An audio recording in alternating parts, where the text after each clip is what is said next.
কি নাম বলছিলেন একবারে? রাধামণি মণ্ডল। এইখানেই বাড়ি না? হ্যাঁ। কি হয়েছে বলছিলেন? পায়খানা হয়েছে স্যার, আর একদম ওই গ্যাস উঠে যায়, গ্যাস উঠেই পায়খানা, 4টা-5টা পায়খানা হয়ে যায় না। কবে থেকে হচ্ছে?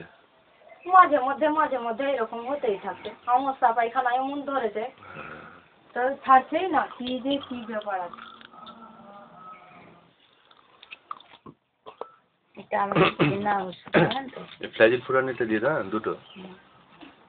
কেনা ওষুধ, আপনি হসপিটাল আসবেন কালকে, এসে ওষুধ নিয়ে যাবেন। হ্যাঁ ঠিক আছে। এইসব মানে কেনা ওষুধগুলো আমরা মানে দিই ঘর থেকে, হসপিটালে ওষুধ রাখি না আর কি। এগুলো আমাদের বাড়ির জন্য, কেউ এলো হয়তো ইমার্জেন্সি, তখন তার খুব অসুস্থ দেই, না হলে হসপিটাল ওষুধ ঘরে রাখার নিয়ম নেই তো।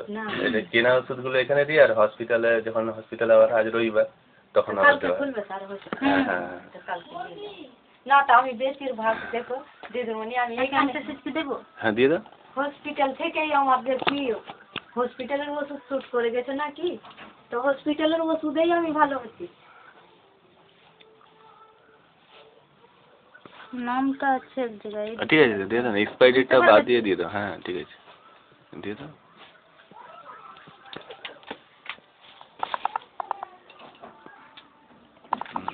এটা অ্যান্টাসিড। হ্যাঁ এটা অ্যান্টাসিড।